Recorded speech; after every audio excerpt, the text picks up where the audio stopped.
हरे कृष्णा। ओम नमः शिवाय। भगवान विष्णु की कृपा आप पर और आपके परिवारजनों पर सदा सर्वदा बनी रहे। आज के इस वीडियो में आप सभी लोग रसपान करेंगे वैशाख मास महात्म का अध्याय 4। उसके साथ ही आप सभी लोग रसपान करेंगे वैशाख स्नान की कथाओं का। आइए सबसे पहले रसपान करते हैं वैशाख स्नान की कथा का। उसके बाद आप सभी लोग रसपान करेंगे वैशाख मास महात्म का अध्याय 4। पहले 3 अध्याय हमारे चैनल पर अपलोड हो चुके हैं, आप उन्हें भी जाकर सुन सकते हैं। अब आइए सुनते हैं धरती माता की कहानी। मान्यता के अनुसार हर व्यक्ति को अपने जीवन में धरती माता की कहानी अवश्य सुननी चाहिए। माना जाता है कि मनुष्य ने चाहे कितने भी व्रत उपवास पूजा पाठ किए हो, लेकिन धरती माता की कहानी सुनकर उसका उद्यापन ना किया हो तो उसको मरने के बाद जमीन नहीं मिलती। इसलिए जरूरी है कि कार्तिक मास में या फिर बैसाख के महीने में हमें धरती माता की कथा अवश्य सुननी चाहिए, फिर विधि विधान से इसका उद्यापन करना चाहिए। तो आइए सुनते हैं धरती माता की कहानी। प्रेम से बोलो धरती माता की जय हो। एक समय की बात है, एक बूढ़ी महिला रहती थी। उसको धर्म कर्म में बहुत ही रुचि थी। हमेशा दूसरों की सेवा के लिए तैयार रहती थी। सुबह जल्दी उठना, बाड़ पीपल तुलसी आदि में जल डालना, विष्णु जी कान्हा जी की पूजा करना, यह उसके रोज के नियमों में शामिल था। इतना सब कुछ करने के बाद ही दूसरा काम किया करती थी। उसने अपने जीवन में इतना दान किया कि उसका सारा घर खाली हो गया। यहाँ तक कि उसने आवश्यक वस्तुएं भी दान में दे दी। फिर इसी तरह एक दिन उसके अत्यधिक धर्म पुण्य करने के कारण धर्मराज जी का सिंहासन हिलने लगा। तो धर्मराज जी कहने लगे कि ऐसा दानी कौन हो गया है जिसके धर्म पुण्य के कारण मेरा सिंहासन हिल रहा है। फिर धर्मराज जी कहने लगे कि अगर यह दानी इसी तरह दान पुण्य करता रहेगा तो एक दिन जरूर मेरा सिंहासन छीन लेगा। फिर अपने दूत से कहने लगे कि तुम जाओ जल्दी से इस दानी का पता लगाओ। फिर धर्मराज जी ने इस कार्य के लिए यमराज को भेज दिया। यमराज ने दानी का पता लगाने के लिए धरती पर आकर एक कोढ़ी मनुष्य का रूप धारण किया और फिर वे कोढ़ी रूप धारण करके उसी गांव में आ गए जहां पर वह बुढ़िया रहती थी। वे कोढ़ी बनकर सारे दिन गांव में कपड़ा मांगते हुए घूमते रहे, लेकिन किसी ने भी उसे तन ढकने के लिए कपड़ा नहीं दिया। सर्दियों का समय था और बहुत तेज ठंड चल रही थी। वह आदमी फटे पुराने वस्त्र में घूमते हुए सभी के घरों के आगे आवाज लगाता रहा कि कोई मुझे कपड़ा दे दो, कोई मुझे कपड़ा दे दो, तन ढकने के लिए मेरे पास कुछ नहीं है और इतनी भयंकर ठंड में मेरी जान निकल जाएगी। कोई तो होगा जो मुझ पर दया करे। पर किसी ने उसकी इस बात की परवाह नहीं की। सारा दिन यमराज कोढ़ी का रूप धारण किए घूमता रहा, पर किसी ने भी कपड़ा नहीं दिया। रात होने को आई, तभी वह उस बुढ़िया के घर के आगे से गुजर रहा था। तो उसने आवाज लगाई कि कोई मुझे तन ढकने के लिए कपड़ा दे दो। तो उसकी यह आवाज बुढ़िया के कानों में पड़ी तो वह अपनी बहू से कहने लगी कि बहू उठो, जाकर देखो कि बाहर कौन है। मुझे ये किसी मंगते भिखारी की आवाज लगती है।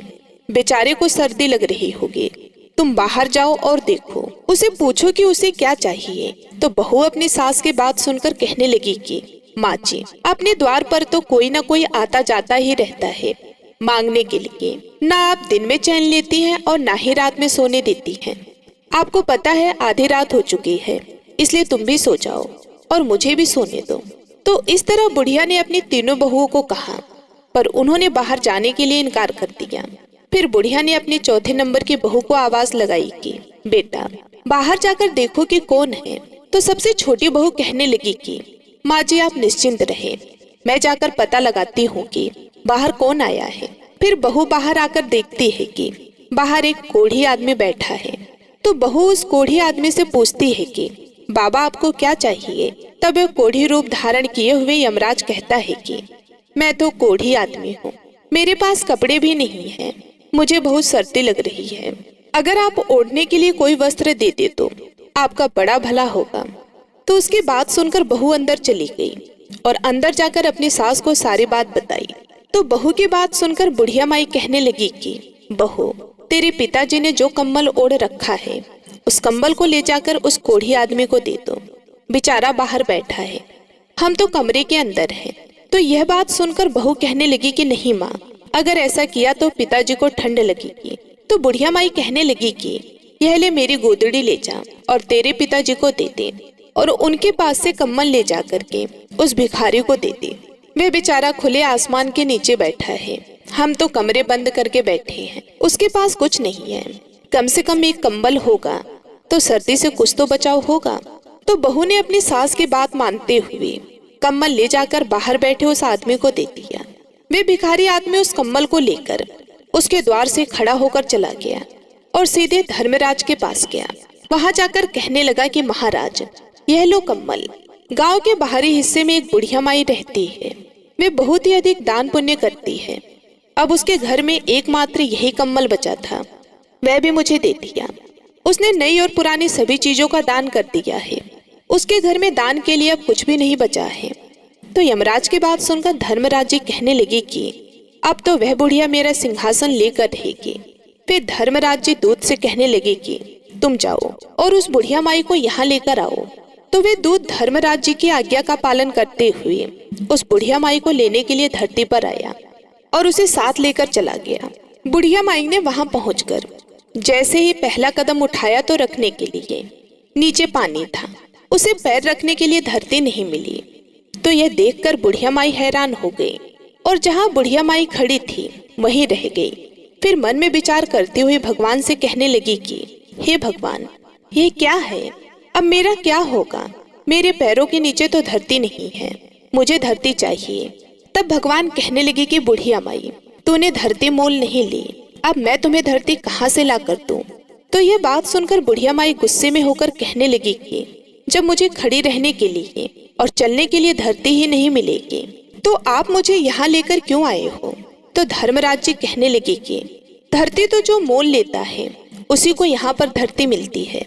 फिर बुढ़िया माई विनम्र भाव से कहने लगी कि महाराज, मैं यह सब कुछ नहीं जानती, धरती मोल किस प्रकार लेते हैं, मुझे यह सब कुछ आप बताइए। मैं बिना धरती के यहाँ पर कैसे रहूंगी? यहाँ स्वर्ग लोक में मेरा क्या काम है? मुझे अब धरती मोल लेने की सारी विधि बताओ और मृत्यु लोक में कुछ समय के लिए वापस भेज दो। फिर मैं धरती मोल लेकर ही आपके दूतों के साथ वापस आऊंगी। यदि मेरे बेटे बहू ने मेरी काया को जला दिया तो फिर मेरे लिए धरती मोल कौन लेगा? कौन धरती माँ की कहानी सुनेगा? फिर तो मैं धरती नहीं ले सकूंगी और ना ही स्वर्ग का आनंद उठा पाऊंगी। तो बुढ़िया माई की बात सुनकर धर्मराज जी मन ही मन विचार करते हुए कहने लगे कि बुढ़िया माई ठीक है, तू जा। फिर ये कहकर धर्मराज जी ने अपने दूतों को बुढ़िया माई के साथ धरती पर भेज दिया। उधर बुढ़िया माई रात में ही मर गई थी और जब सुबह हुई तो बेटे बहू उसके अंतिम संस्कार की तैयारी कर रहे थे। जब संस्कार की तैयारी हो गई तो उसके बेटे अर्थी को उठाकर जाने लगे। अर्थी लेकर आधे रास्ते पहुंचे थे कि बुढ़िया माई कहने लगी कि बेटा, तुम मुझे कहाँ लेकर जा रहे हो? तब उसका बड़ा बेटा कहने लगा कि माँ, इतनी जल्दी भूतनी कैसे बन गई? तब बुढ़िया माई कहने लगी कि नहीं बेटा, मैं भूतनी नहीं हूँ, मैं तो तेरी माँ हूँ। मैं 7 दिन के लिए धरती पर आई हूँ और 8वें दिन यहाँ से वापस चली जाऊंगी। मुझे तो धर्मराज जी ने यहाँ पर भेजा है। तो उसके बेटे कहने लगे कि माँ, तुम्हें वापस आना था तो तुम गई क्यों? तो वे कहने लगी कि बेटा क्या करूँ, मैंने अपने जीवन में धर्म पुण्य तो बहुत किए थे, लेकिन धरती माता की ना तो कभी कहानी सुनी और ना ही धरती मोल ली, इसलिए मुझे वहाँ पर धरती नहीं मिली है। जहाँ भी मैं पैर रखती हूँ वहाँ पानी ही पानी हो जाता है। मेरी प्रार्थना करने पर धर्मराज जी ने मुझे यहाँ पर धरती माता की कहानी सुनने के लिए भेजा है। 7 दिन कहानी सुनूंगी, फिर इसका उद्यापन करके वापस चली जाऊंगी। तो यह सुनकर उसके बेटे अपनी माँ को घर ले आए। तो घर आकर बुढ़िया माई अपने बेटे से कहने लगी कि बेटा, ब्राह्मण को बुलाकर आज से 7 दिन तक मुझे धरती माता की कहानी सुनानी शुरू करो। 7 दिन मैं कहानी सुनूंगी, उसके बाद उसका उद्यापन करके 8वें दिन मैं वापस चली जाऊंगी, फिर दोबारा लौटकर कभी नहीं आऊंगी। तो बुढ़िया माई की बात सुनकर उसके सारे बेटे असमंजस में पड़ गए और सोचने लगे कि क्या करें। तभी एक बुजुर्ग पंडित वहां पर आया और कहने लगा कि बेटा, तुम्हारी माँ भगवान के दरबार में जाकर आई है और फिर से अपनी काया में आ गई है। तो यह सच कह रही है, भगवान ने ही इसको यहाँ भेजा है। यह अपने जीवन में बहुत ही धर्मपरायण थी। अब जैसी तुम्हारी माँ कहती है वैसा ही करो। इन्हें 7 दिन तक धरती माता की कहानी सुनवाओ और फिर उसका उद्यापन कर देना। तो पंडित की बात सुनकर उसके बेटे तो मान गए, पर बुढ़िया के घर में लोगों की भीड़ लगी हुई थी, क्योंकि उस दिन उसका संस्कार होना था। सारी औरतें वहां पर भजन गा रही थी, बहुएं भी वहां पर बैठी थी। बुढ़िया माई को जिंदा देखकर बहुएं कहने लगी कि यह अम्मा नहीं मरेगी, यह तो हमें मार कर फिर मरेगी। सारे घर में झाड़ू लगाती है, सुई तक भी घर में छोड़ी नहीं। घर में भोजन बनाना तो दूर है, एक चुटकी नमक तक नहीं मिलता, और यह अब फिर से आ गई है। तो बहू की बात सुनकर बुढ़िया माई कहने लगी कि बेटा, मैं किसी को मारने के लिए नहीं आई हूँ। मुझे तो तुम ब्राह्मण को बुलाकर धरती माता की कहानी सुना दो। 7 दिन मैं यहाँ कहानी सुनूंगी, फिर मुझे आगे धरती मिल जाएगी तो मैं यहाँ से चली जाऊंगी, फिर लौट कर यहाँ कभी भी नहीं आऊंगी। तो उसके बेटे बहू ने 6 दिन तक बुढ़िया माई को लगातार ब्राह्मण को घर बुलाकर कहानी सुनवाई, और 7वें दिन पानी का भरा हुआ एक लोटा, रोली मोली, 5 सवा नाल का धागा और गुड़ की डली लेकर बुढ़िया माई अपनी बहू से कहने लगी कि चलो बेटा, तुम सारे के सारे मेरे साथ पीपल के पेड़ के नीचे चलो। हम सारे वहां पर बैठकर धरती माता की कहानी सुनेंगे। आज मेरे इस व्रत का उद्यापन है। मैं चाहती हूँ कि तुम सारे चलो, तुम भी इस कथा को सुनना, जिससे तुम्हें यह पीड़ा दुख ना हो। और फिर बुढ़िया माई अपने सभी बहुओं और ब्राह्मण को लेकर पीपल के पेड़ के नीचे पहुंच गई। वहां बैठकर ब्राह्मणी ने धरती माता की कहानी कही, तो बुढ़िया माई और उसके बहुओं ने सुनी, कहानी को हुकार दिए। धरती माता की कहानी कहने के बाद में मोली का धागा और गुड़ की डली लेकर पीपल की जड़ में दबा दी। फिर बुढ़िया माई ने हाथ जोड़कर कहा कि लो धरती माता, इसे स्वीकार करो। धरती माता, अब मैंने तुम्हें मोल ले लिया है। जाने अनजाने अगर मुझसे कोई पाप हो गया है तो तुम अपने में समेट लो और मुझे आगे धरती मिले, यह आशीर्वाद दो, ताकि मुझे फिर से यहाँ ना आना पड़े। इस प्रकार बुढ़िया माई ने 7 दिन तक धरती माता की कहानी सुनकर उसका उद्यापन कर दिया। बुढ़िया माई की बहुओं ने एक दिन धरती माता की कहानी सुनकर उद्यापन कर दिया। इस प्रकार बुढ़िया माई ने धरती माता की कहानी कही, उसका व्रत किया और स्वयं भी उद्यापन किया और बहुओं से भी करवाया। और फिर जब सारी बहुएं घर लौटी तो बुढ़िया माई बहू से कहने लगी कि बेटा, आज तो मेरा आखिरी दिन है, आज मुझे सभी प्रकार का भोजन करा दो, फिर मैं चली जाऊंगी तो वापस लौट कर नहीं आऊंगी। तो बहुएं कहने लगी कि माँ जी, आपको क्या खिलाएं और कहाँ से लाएं? घर में कुछ भी तो नहीं बचा है, आपने सब कुछ तो दान कर दिया है। तो बड़ी बहू कहने लगी कि कोई बात नहीं, तुम इतनी कड़वी मत बोलो, मैं सब कुछ अपने आप प्रबंध कर लूंगी। मैं अभी पड़ोस में जाकर आती हूँ, माँ के करने लायक भोजन तो मिल ही जाएगा। तो यह सुनकर बड़ी बहू अपने पड़ोसन के घर गई, वहां से चावल लिए, फिर दूसरे के घर गई, वहां से दाल लिए। इस तरह कई घरों में जाकर खाने पीने के सामान का प्रबंध करके घर आ गई और अपनी सास को भोजन करवा दिया। तो बुढ़िया माई अपने बेटे बहू से कहने लगी कि बेटा, तुम भी सारे भोजन कर लो। तो सभी ने थोड़ा थोड़ा भोजन कर लिया। तो बुढ़िया माई उनसे कहने लगी कि बेटा, कल सुबह मैं जल्दी सूर्य उदय होने से पहले यहाँ से चली जाऊंगी। अब तुम सारे थक गए होगे तो जाकर सो जाओ। तो सारे बेटे बहू मना करने लगे, पर बुढ़िया माई ने जिद करके उन्हें सोने के लिए भेज दिया। तो बुढ़िया के सारे बेटे बहू जाकर सो गए और निश्चित समय पर भगवान का विमान आया और बुढ़िया माई को लेकर चला गया। आगे वहां जाने पर बुढ़िया माई को धरती मिल गई। अब बुढ़िया माई भगवान से कहने लगी कि भगवान, अब आप मेरी एक इच्छा और पूरी करो। तो भगवान कहने लगी कि तुम्हारी अब कौन सी इच्छा पूरी करूं? तो वे कहने लगी कि मेरे घर में कुछ भी नहीं छोड़कर आई हूँ, मैंने सब कुछ दान कर दिया है, यहाँ तक कि मैंने गुड़, चाय, नमक कुछ भी नहीं छोड़ा।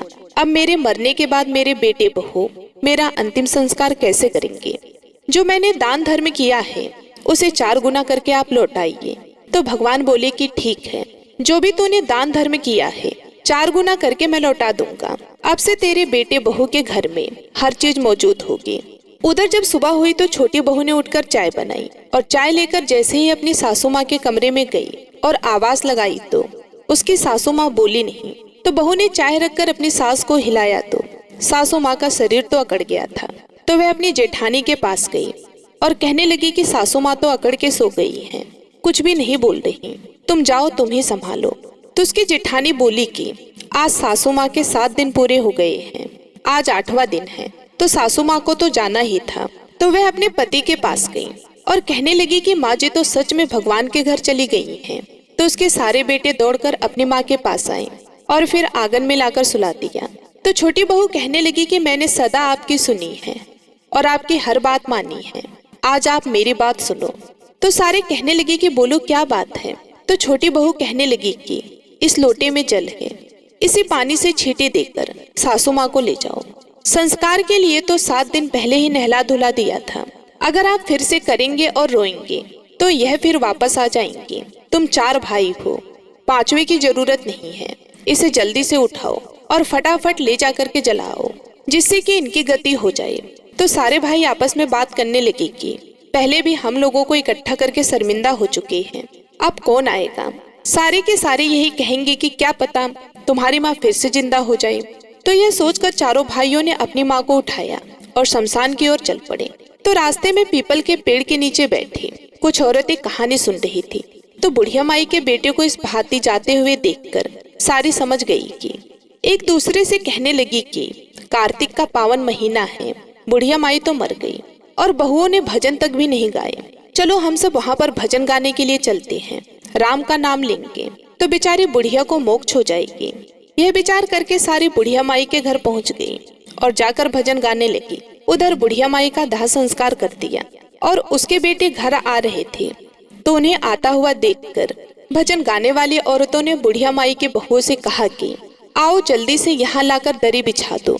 तो सारी की सारी कहने लगी कि जब संस्कार करके वापस आएंगे तभी हम दरी बिछाएंगे, क्या पता हमारी सासू माँ जिंदा होकर वापस आ जाएं। तो भजन गाने वाली औरतें कहने लगी कि यह देखो सारे के सारे लोग आ गए हैं, अब तो दरी बिछा दो। तो दरी बिछा दी और फिर भजन गाने वाली औरतों ने खूब भजन गाए, फिर अपने अपने घर चली गई। अब दरी पर बैठे बूढ़ी माई के बेटे एक दूसरे के मुंह को ताकने लगे और कहने लगी कि क्या करें, कहाँ से चाय पानी का प्रबंध करें। माँ तो भगवान के घर चली गई और हमारे लिए कुछ भी छोड़कर नहीं गई है। तो अड़ोसी पड़ोसी भी आपस में चर्चा करने लगे कि चलो भाई बुढ़िया माई के परिवार वालों को चाय पानी पिलाकर आते हैं, रोटी पानी खिलाते हैं। आज उनकी माता ने 100 वर्ष पूरे कर लिए हैं, आज तो हमें ही खाना खिलाना पिलाना होगा, कल तो बेचारे अपने आप देख लेंगे। तो उनमें से एक आदमी कहने लगा कि चलो आज मैं जाता हूँ, उन्हें चाय पानी पिलाता हूँ और सबका हाल चाल पूछूंगा और सबका हाल चाल पूछाऊंगा। और फिर उस पड़ोसी ने अपनी पत्नी से कहा कि चाय बनाओ। चाय लेकर वह बुढ़िया माई के घर की ओर चल पड़ा। उधर बुढ़िया माई के बेटे की बड़ी बहू अपने परिवारजनों को चिंता मगन देखकर घर के अंदर गई और जैसे ही उसने बुढ़िया माई के संदूक को खोला तो वह संदूक रुपयों पैसों से भरा पड़ा था। तो वह देखकर हैरान हो गई। रसोई में गई तो वहाँ आटे के बोरे, गुड़, खांड, खाने पीने का सारा सामान मौजूद था। सब्जियां, मसाले सब कुछ पड़ा था। उनकी रसोई सारी सामग्रियों से युक्त थी। तो ये देखकर बहू बहुत ही खुश हुई। सोचने लगी कि माँ अपने बेटे पोतों के लिए बहुत दान धर्म करती थी और अपने घर में भी वह धन वापस देकर गई है। यह सोचकर खुशी खुशी बाहर आई और अपने पति से कहने लगी कि आप एक बार अंदर जाइए। तो उसका पति कहने लगा कि अभी तो माँ का संस्कार करके आए हैं, कैसे तो घर के अंदर जाएं और कैसे घर के बाहर जाएं। तो बहू कहने लगी कि मैंने आपको स्नान करने के लिए पानी डाल दिया है, आप जल्दी से स्नान करो और अंदर जाओ, हमें बाहर जाने की कोई जरूरत नहीं है। तो यह सुनकर उसके पति ने स्नान किया और फिर अंदर गया। अपनी पत्नी के कहे अनुसार संदूक को खोला तो देखा उसके अंदर तो खूब सारे रुपए पड़े थे। तो उसकी पत्नी कहने लगी कि अब चलो रसोई घर में। तो रसोई घर में जाकर देखा तो रसोई में खाने का सारा प्रबंध था। तो देखकर उसका पति हैरान हो गया और अपनी पत्नी से कहने लगा कि माँ तो हमें बहुत सारा धन देकर गई है। तो फिर दोनों पति पत्नी बाहर आए अपने भाइयों को और बहू ने अपनी देवरानियों से कहा कि चाय बनाओ, चावल बनाओ और रोटी सब्जी बनाओ। संस्कार के बाद जब घर आते हैं तो कांधियों के लिए चावल बनाने होते हैं। तो उसकी देवरानियां कहने लगी कि जिठानी जी हमारे घर में तो कुछ भी नहीं है। तो उसकी जिठानी बोली कि तुम घर के अंदर जाओ और देखो कि क्या है क्या नहीं है। तो यह सुनकर सारी बहुएं अंदर गई तो देखा कि रसोई में सारा सामान पड़ा था। फिर वे सारे अपने अपने कमरों में गए। सभी ने अपने अपने संदूक खोले। बड़ी बहू के संदूक में 4 गुना धन था, बाकी सबके संदूक में थोड़ा थोड़ा, और छोटी बहू के संदूक में कुछ भी नहीं था। जैसा पहले था वैसे ही अब पड़ा था, क्योंकि उसने कभी भी बुढ़िया माई की सेवा नहीं की थी और न ही कभी मीठे शब्दों में बातचीत की थी। तो उसी समय उसका पड़ोसी चाय लेकर उनके घर आया तो देखता है कि उनके चूल्हे में तो आग जल रही थी, कहीं सब्जी बन रही थी, कहीं चाय, कहीं रोटी, कहीं दाल पक रही थी। तो यह देखकर उनका पड़ोसी तो हैरान हो गया और सोचने लगा कि इनका काम तो अच्छे से चल रहा है। ऐसा मन में विचार करता हुआ वह पड़ोसी बुढ़िया माई के बेटों से कहने लगा कि मैं तो आपके लिए चाय लेकर आया था और आप तो चाय बना रहे हैं। तो बुढ़िया माई का बेटा बोला कि चाहे तो दे दो, परंतु रोटी मत लाना, क्योंकि रोटी तो यह देखो हमारे घर में बनाई जा रही है। हमारी माँ हमें सब कुछ देकर गई है। उसने हमारे लिए दान पुण्य किया था और आज वे हमें सब कुछ मिल गया है। आज हमारे घर में अन्न और धन की कोई कमी नहीं है। हे धरती माता, जैसे आपने बुढ़िया माई का अगला और पिछला सुधार किया, वैसे ही सबका सुधारना। जैसे बुढ़िया माई को धरती मिली, वैसे धरती माता सबको मिले। जो भी औरतें व्रत रखे, दान पुण्य करें, धरती माता की कथा सुने, उनकी 7 पीढ़ियां राज करें। बोलो धरती माता की जय हो। तो अब आप सुनेंगे पोपा बाई की कहानी। किसी गांव में एक भाई बहन रहा करते थे। भाई की शादी हो गई, लेकिन उसकी बहन की शादी नहीं हुई थी। बहन का नाम पोपा बाई था। पोपा बाई भगवान की परम भक्त थी। वे हमेशा पूजा पाठ में लगी रहती थी। एक दिन उसके भाई भाभी ने उसे शादी करने के लिए कहा तो उसने मना कर दिया और कहा कि भैया भाभी, मैं शादी नहीं करवाऊंगी और ना ही आज के बाद से आपके साथ रहना चाहती हूँ। आप ऐसा करो, मेरे लिए गांव से बाहर एक झोपड़ी बनवा दो, मैं उसी में रहकर अपना जीवन व्यतीत कर लूंगी। तो उसका भैया कहने लगा कि बहन, मैं तुम्हें गांव से बाहर अकेले कैसे छोड़ सकता हूँ। तो वे कहने लगी कि भैया, आप मेरी चिंता मत करो, मुझे तो भगवान की भक्ति करनी है और मैं आपके साथ रहूंगी। तो आपको हमेशा यह लगेगा कि आपने मेरी शादी नहीं की और मैं शादी नहीं करना चाहती हूँ। तो उसके भैया ने अपनी बहन का कहना मानकर गांव के बाहर झोपड़ी बना दी। उसके बाद उसने सभी गांव वालों से कहा कि हे गांव वालों, आप लोग अपनी अपनी गाय और बछड़े को मेरी झोपड़ी के पास घास चरने के लिए छोड़ दिया करो। मैं आपके सभी गाय बछड़ों की देखभाल किया करूंगी और मेरे लिए आपके घर जो बासी रोटी बचे वह भेज दिया करो, मैं वही खाकर अपनी भक्ति कर लूंगी। तो उस दिन से सारे गांव वाले अपनी गायों और बछड़ों को पोपा बाई के झोपड़ी के पास छोड़ देते थे और रोजाना उसके भोजन की व्यवस्था भी कर देते थे। तो पोपा बाई सुबह शाम अपनी भक्ति करती, दिन में गाय और बछड़ों को चराती, उनकी देखभाल करती। एक समय की बात है कि एक राजा वहां से होकर गुजर रहा था, तो उसकी नजर उस झोपड़ी पर पड़ गई। तो राजा सोचने लगा कि इस झोपड़ी में कौन रहता है, चलो मैं जाकर पानी पीकर आता हूँ। तो यह सोचकर राजा झोपड़ी के पास गया और जोर जोर से आवाज लगाने लगा कि यहाँ पर कौन रहता है। तो अंदर से कोई आवाज नहीं आई। तो राजा ने फिर से आवाज लगाई, फिर भी सामने से कोई आवाज नहीं आई। तो राजा दरवाजे को खटखटाने लगा। दरवाजा खटखटाने की आवाज सुनकर पोपा बाई ने अंदर से ही कहा कि कौन है, बार बार दरवाजा क्यों खटखटा रहे हो, क्या काम है तुम्हें। तो राजा ने उत्तर दिया कि मैं इसी देश का राजा हूँ, तुम कौन हो और यहाँ पर अकेली क्या कर रही हो। तो उसने कहा कि मेरा नाम पोपा बाई है और मैं भगवान की भक्ति करती हूँ। मेरा नियम है कि मैं किसी भी पुरुष का मुंह नहीं देखती हूँ। तो राजा बोले कि मैं तो इस देश का राजा हूँ और यहाँ पर मेरा ही हुक्म चलता है। मैं तो आपके साथ विवाह करना चाहता हूँ, आप मेरे सामने आओ। तो पोपा बाई ने कहा कि तुम अपने महल को लौट जाओ, मैं शादी नहीं करना चाहती। लेकिन राजा ने पोपा बाई की बात की ओर ध्यान नहीं दिया और दरवाजे को तोड़कर अंदर चला गया और पोपा बाई को बलपूर्वक उठाकर अपने घोड़े पर बिठाया और महल की ओर चल पड़ा। तो पोपा बाई ने राजा को श्राप दिया कि हे राजा, तेरा राजपाट सब नष्ट हो जाए। पर राजा ने उसकी बात की ओर ध्यान नहीं दिया और जैसे ही राजा महल में पहुंचे तो अपनी रानियों को पोपा बाई के बारे में बताया। तो पूरी बात सुनकर रानियों ने राजा से अनुरोध किया कि राजन, आप पोपा बाई को सही सलामत उनके झोपड़ी में छोड़ आए। आपने उसे यहाँ लाकर अच्छा नहीं किया, उसके श्राप से हमारा सब कुछ नष्ट हो जाएगा। भलाई इसी में है कि अभी के अभी आप उन्हें झोपड़ी पर छोड़ाओ। तो राजा ने जाकर पोपा बाई से कहा कि तुम चलो मेरे साथ, मैं तुम्हें तुम्हारी झोपड़ी पर छोड़कर आता हूँ। तो ऐसा कहकर पोपा बाई को घोड़े पर बिठाया और उसकी झोपड़ी की ओर चल पड़े।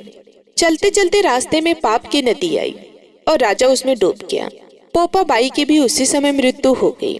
मृत्यु के बाद पोपा बाई धर्मराज के दरबार में पहुंची तो धर्मराज ने उसे स्वर्ग का राज दे दिया। उसी समय गांव के किसी सेठ और सेठानी की मृत्यु हुई थी, तो वे दोनों मृत्यु लोक से स्वर्ग लोक को आए, लेकिन स्वर्ग का दरवाजा बंद पड़ा था। तो उन दोनों ने धर्मराज जी से द्वार खोलने के लिए विनती की। तो धर्मराज ने कहा कि इस द्वार पर तो पोपा बाई का राज है। तो सेठ सेठानी ने कहा कि हम तो पोपा बाई को जानते ही नहीं कि पोपा बाई कौन है और वे यहाँ पर राज कैसे करती है। तो उनकी बात सुनकर धर्मराज जी ने कहा कि मैं तुम दोनों को 7 दिन के लिए मृत्यु लोक में भेजता हूँ। वहाँ जाकर तुम 8 खोपरा राई से भरकर 5 कपड़ा ऊपर रखकर कहानी सुनना और फिर उसका उद्यापन करना। इस प्रकार कहना कि राज है पोपा बाई का, लेखा लेगी राई राई का। कहा जाता है कि उसी दिन से पोपा बाई की कहानी कही और सुनी जाती है। तो आइए अब शुरू करते हैं बैसाख मास महात्म का चौथा अध्याय। इसमें बैसाख मास में श्राद्ध, तर्पण और श्री माधव के पूजन की विधि का एवं महिमा का वर्णन है। राजा अम्बरीश ने नारद जी से पूछा कि मुनि, बैसाख माह के व्रत का क्या विधान है? इसमें किस तपस्या का अनुष्ठान करना पड़ता है? क्या दान होता है? कैसे स्नान किया जाता है? और किस प्रकार से भगवान केशव की पूजा की जाती है? हे ब्रह्म से, आप श्री हरि के प्रिय भक्त तथा सर्वज्ञ हैं। आप कृपया करके मुझे ये बातें बताइए। तब नारद जी ने कहा कि हे साधु श्रेष्ठ, सुनो, बैसाख मास में जब सूर्य मेष राशि पर चले जाए तो किसी बड़ी नदी में, नदी रूप तीर्थ में, नद में, सरोवर में, झरने में, देव कुंड में, स्वतः प्राप्त हुए किसी भी जलाशय में, बावड़ी में अथवा कुएं आदि पर जाकर नियम पूर्वक भगवान श्री विष्णु का स्मरण करते हुए स्नान करना चाहिए। स्नान से पहले इस श्लोक का उच्चारण करना चाहिए। यथा ते माधवो मासो वल्लभो मधुसूदन प्रातः स्नानेन में तस्य मनः फलदाः पापः भवा। इसका अर्थ है कि मधुसूदन माधव मास आपको विशेष प्रिय है, इसलिए इसमें स्नान करने से आप शास्त्रोक्त फल देने वाले और मेरे पापों का नाश करते। इस प्रकार कहकर मौन भाव से उस तीर्थ के किनारे अपने दोनों पैर धो ले। फिर भगवान नारायण का स्मरण करते हुए विधि पूर्वक स्नान करें। स्नान की विधि इस प्रकार है। विद्वान पुरुष को मूल मंत्र पढ़कर तीर्थ की कल्पना कर लेनी चाहिए। ओम नमो नारायणम, यह मंत्र ही मूल मंत्र कहा गया है। पहले हाथ में कुश लेकर विधि पूर्वक आचमन करें तथा मन और इंद्रियों को संयम में रखते हुए बाहर भीतर से पवित्र रहे। फिर 4 हाथ का चौकोर मंडल बनाकर उसमें मंत्रों द्वारा भगवती श्री गंगा जी का आवाहन करें और कहे कि हे गंगे, तुम भगवान श्री विष्णु के चरणों से प्रकट हुई हो। श्री विष्णु ही तुम्हारे देवता हैं, इसलिए तुम्हें वैष्णवी कहते हैं। हे देवी, तुम जन्म से लेकर मृत्यु तक समस्त पापों से मेरी रक्षा करो। स्वर्ग, पृथ्वी और अंतरिक्ष में कुल 3.5 करोड़ तीर्थ हैं, ऐसा वायु देवता का कथन है। माता जानवी, वो सभी तीर्थ तुम्हारे अंदर मौजूद है। देवलोक में तुम्हारा नाम नंदिनी और नालिनी है। इसके सिवा दक्षा, पृथ्वी, पियद्रिंगा, विश्वकाया, शिवा, अमृता, विद्याधारी, महादेवी, लोक प्रसादिनी, क्षेमकरी, जानवी, शांता और शांति प्रदायिनी आदि तुम्हारे अनेकों नाम। स्नान के समय इन पवित्र नामों का कीर्तन करना चाहिए। इससे तृप्त गामिनी भगवती गंगा उपस्थित हो जाती है। 7 बार उपयुक्त नामों का जप करके संपुट के आकार में दोनों हाथों को जोड़कर उसमें जल ले और 4, 6 या 7 बार मस्तक पर डाले। इस प्रकार स्नान करके पूर्ववत मृतिका को भी विधिवत आमंत्रित करे और उसे शरीर में लगाकर नहा ले। मृतिका को आमंत्रित इस प्रकार से करे और कहे कि हे वसुंधरे, तुम्हारे ऊपर अश्व और रथ चला करते हैं। भगवान श्री विष्णु ने भी वामन अवतार धारण करके तुम्हें एक पैर से नापा था। हे मृतिके, मैंने जो बुरे कर्म किए हो, मेरे उन सब पापों को तुम हर लो। हे देवी, सैकड़ों भुजाओं वाली भगवान श्री विष्णु ने वराह का रूप धारण करके तुम्हें जल से बाहर निकाला था। तुम संपूर्ण लोकों की उत्पत्ति के लिए अरणी के समान, अर्थात जैसे अरणी कष्ट के आगे प्रकट होती है, उसी प्रकार तुमसे संपूर्ण लोग उत्पन्न होते हैं। हे सुवर्ती, तुम्हें मेरा नमस्कार है। इस प्रकार स्नान करने के पश्चात विधि पूर्वक आचमन करके जल से बाहर निकले और 2 शुद्ध श्वेत वस्त्र, धोती, चादर धारण करे। तदंतर त्रिलोकी को तृप्त करने के लिए तर्पण करे। सबसे पहले श्री ब्रह्मा का तर्पण करे, फिर विष्णु, श्री रुद्र और प्रजापति का। तत्पश्चात देवता, यक्ष, नाग, गंधर्व, अप्सरा, असुरगण, कूर, सर्फ, गरुड़, वृक्ष, जीव जंतु, पक्षी, विद्याधर, मेघ, आकाशचारी जीव, निराधार जीव, पापी जीव तथा धर्मपरायण जीवों को तृप्त करने के लिए मैं उन्हें जल अर्पण करता हूँ। ये कहकर उन सबको श्रद्धांजलि दे। देवताओं का तर्पण करते समय यज्ञोपवीत को बाएं कंधे पर डाल रहे। तत्पश्चात उसे गले में माला की भांति करते और दिव्य मनुष्यों, ऋषि पुत्रों तथा ऋषियों का भक्ति पूर्वक तर्पण करे।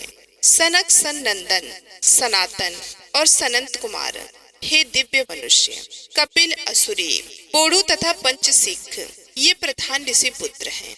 ये सभी मेरे दिए हुए जल से तृप्त हो, ऐसा कहकर इन्हें जल दे। इसी प्रकार मारीची, अग्नि, अंगीरा, पुलस्त, पुलह, कृतु, प्रचेता, वशिष्ठ, नारद तथा अन्यान देवाश्रियों एवं महर्षियों एवं ब्रह्म ऋषियों का अक्षर सहित जल के द्वारा तर्पण करें। इस प्रकार ऋषि तर्पण करने के पश्चात यज्ञोपवीत को दाएं कंधे पर करके बाएं घुटने को पृथ्वी पर टेक कर बैठे। फिर अग्निस्वात, सौम्य, हविष्मान, उष्मम, कव्याट, अनल, बहिसर्द, पिता पितामह आदि तथा मातामह आदि सब लोगों का विधिवत तर्पण करके और इस प्रकार कहे कि जो लोग मेरे बांधो ना हो, जो मेरे बांधो हो तथा जो दूसरे किसी जन्म में मेरे बांधो रहे हो, वो सब मेरे दिए हुए जल से तृप्त हो। उनके सिवा और भी जो कोई प्राणी मुझसे जल की अभिलाषा रखते हो, वो भी तृप्ति का लाभ करे। यो कहकर उनकी तृप्ति के उद्देश्य से जल गिराना चाहिए। तत्पश्चात विधि पूर्वक आचमन करके अपने आगे कमल की आकृति बनाए और सूर्य देव के नामों का उच्चारण करते हुए अक्षत, फूल, लाल चंदन और जल के द्वारा उन्हें यत्न पूर्वक अर्घ दे। अर्घ दान करते समय इस प्रकार कहे कि हे भगवान सूर्य, आप विश्व रूप और ब्रह्म स्वरूप हैं। इन दोनों रूपों में आपको नमस्कार है। आप सहस्त्रों किरणों से सुशोभित और सबके तेज स्वरूप है। आपको सदा नमस्कार है। भक्त वत्सल रुद्र रूपधारी आप परमेश्वर को बारंबार नमस्कार है। कुंडल और अंगद आदि आभूषणों से विभूषित पद नाम आपको नमस्कार है। आप सोए हुए संपूर्ण लोगों को जगाने वाले हैं। आपको मेरा प्रणाम है। आप सदा सबके पाप पुण्य को देखा करते हैं। सत्य देव, आपको नमस्कार है। हे भास्कर, मुझ पर प्रसन्न होइए। हे दिवाकर, आपको नमस्कार है। हे प्रभाकर, आपको नमस्कार है। इस प्रकार सूर्य देव को नमस्कार करके 7 बार उनकी प्रदक्षिणा करें। फिर द्विज, गौ और सुवर्ण का स्पर्श करके अपने घर में जाएं। वहां आश्रमवासी अतिथियों का सत्कार तथा भगवान की प्रतिमा का पूजन करें। हे राजन, घर में पहले भक्ति पूर्वक जितेंद्रिय भाव से भगवान गोविंद की विधिवत पूजा करनी चाहिए। विशेषतः बैसाख के महीने में जो श्री मधुसूदन का पूजन करता है, उसके द्वारा पूरे 1 वर्ष तक श्री माधव की पूजा संपन्न हो जाती है। बैसाख मास आने पर जब सूर्य देव मेष राशि पर स्थित हो, तो श्री केशव की प्रसन्नता के लिए उनके व्रतों का संचय करना चाहिए। अपने अभिष्ट की सिद्धि के लिए अन्न, जल, शक्कर, धेनु तथा तिल की धेनु आदि का दान करना चाहिए।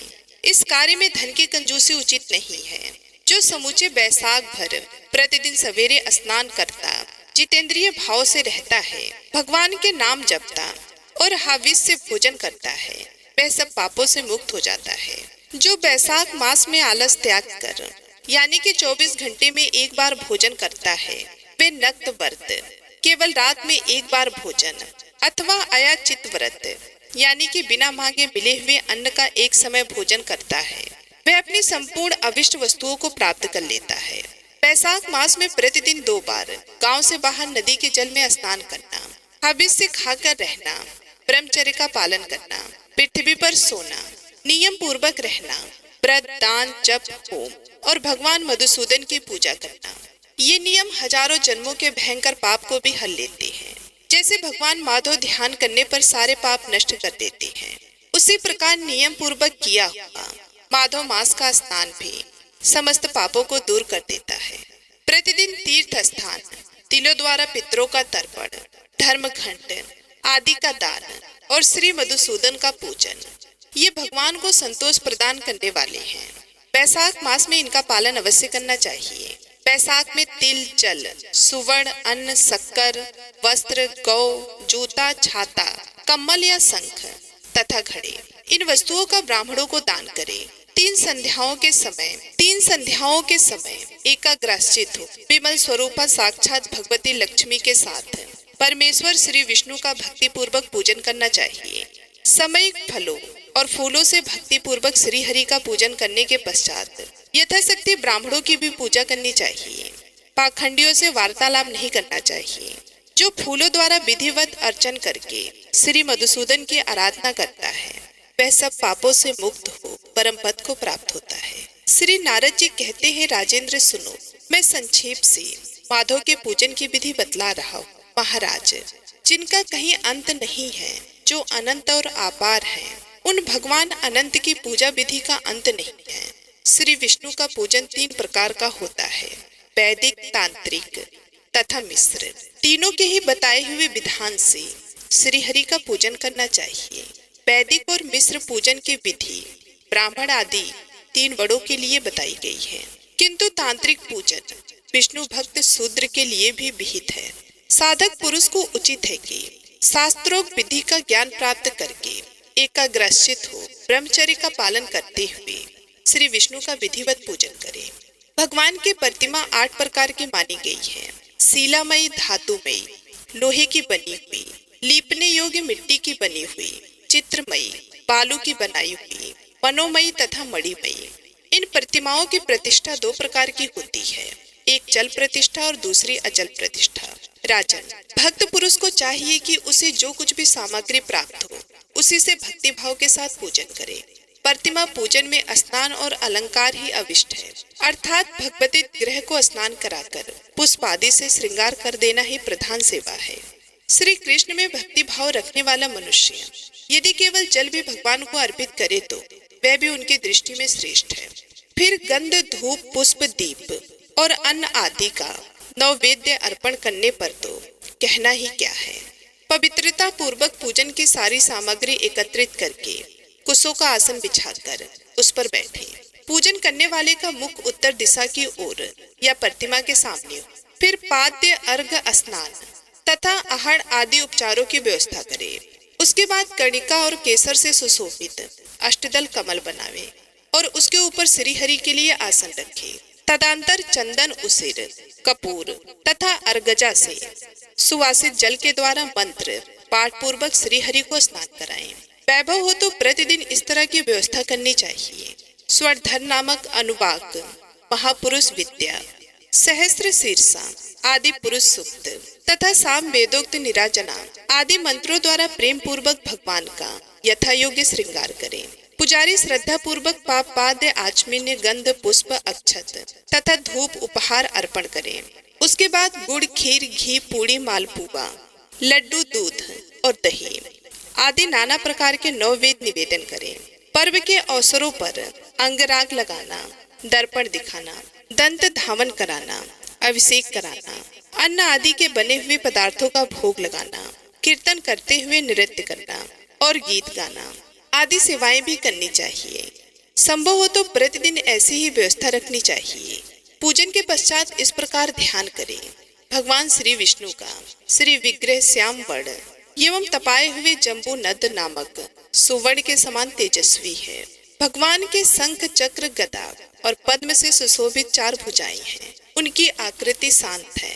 उनका वस्त्र कमल के केसर के समान पीले रंग का है। वो मस्तक पर किरीट, दोनों हाथों में कड़े, गले में यज्ञोपवीत तथा उंगलियों में अंगूठी धारण किए हुए हैं। उनके वक्ष स्थल में श्री वत्स का चिन्ह है। कौस्तुभ मणि उनकी शोभा बढ़ाता है तथा वो वनमाला धारण किए हुए हैं। इस प्रकार ध्यान करते हुए पूजन समाप्त करके घी में डुबोई हुई समाधियों तथा हविष्य द्वारा अग्नि में हवन करें।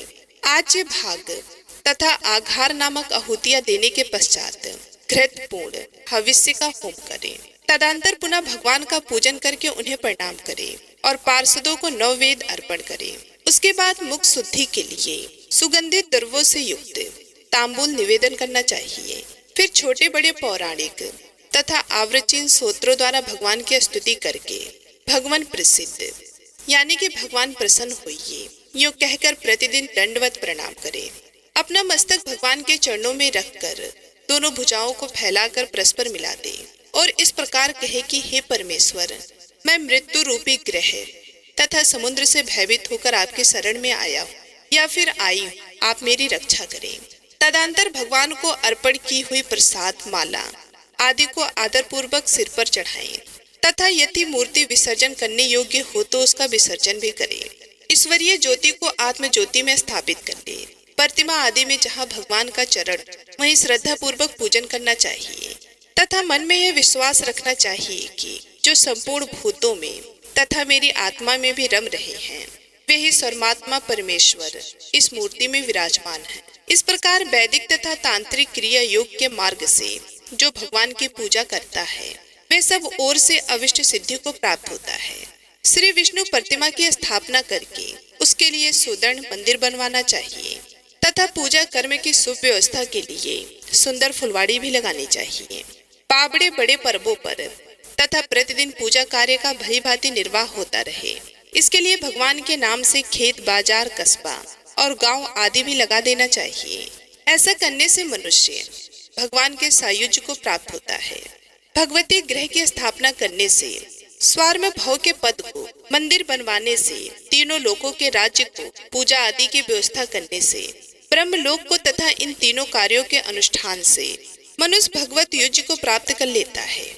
केवल अश्वमेघ यज्ञ करने से किसी को भक्ति योग की प्राप्ति नहीं होती। भक्ति योग्य को तो वही प्राप्त करता है जो पूर्ववक्त रीति से प्रतिदिन श्री हरि की पूजन करता है। राजन, वही शरीर सुख कल्याण का साधक है जो भगवान श्री कृष्ण को साष्टांग प्रणाम करने के कारण धूलि धूसरित हो रहा है। नेत्र भी वही अत्यंत सुंदर और तप शक्ति से संपन्न है जिनके द्वारा श्री हरि का दर्शन होता है। वही बुद्धि निर्मल और चंद्रमा में सलगन रहती है तथा वही जिह्वा मधुर भाषणी है जो बारंबार भगवान नारायण का स्तवन किया करती है। स्त्री और शूद्रों को भी मूल मंत्र के द्वारा श्री हरि का पूजन करना चाहिए तथा अन्य वैष्णव वचनों को भी गुरु की बताई हुई पद्धति से श्रद्धा पूर्वक भगवान की पूजा करनी उचित है। राजन, यह सब प्रसंग मैंने तुम्हें बता दिया है। श्री माधव का पूजन परम पावन है। विशेषता बैसाख मास में तुम इस प्रकार पूजन अवश्य करो। सूत जी कहते हैं, हे महर्षिगण, इस प्रकार पत्नी सहित मंत्रोपेता महाराज अम्बरीश को उपदेश दे उनसे पूजित हो विदा लेकर देवश्री नारद बैसाख मास में गंगा स्नान के लिए चले गए। लोक में जिनका पावन सुयश फैला हुआ था उन राजा अम्बरीश ने भी मुनि की बताई हुई बैसाख मास के विधि का पुण्य बुद्धि से पत्नी सहित पालन किया। तो एक बार प्रेम से बोलिए, विष्णु भगवान की जय, माता लक्ष्मी की जय, श्री मधुसूदन की जय। उम्मीद करती हूँ आज की ये कथा आपको बेहद पसंद आई होगी। यदि हमारी कथा आप सभी लोगों को अच्छी लगी तो वीडियो को लाइक करके चैनल को सब्सक्राइब जरूर कीजिएगा। साथ ही कमेंट बॉक्स में जय श्री हरि विष्णु जरूर लिखिएगा। मिलते हैं अगले वीडियो में, तब तक के लिए नमस्कार।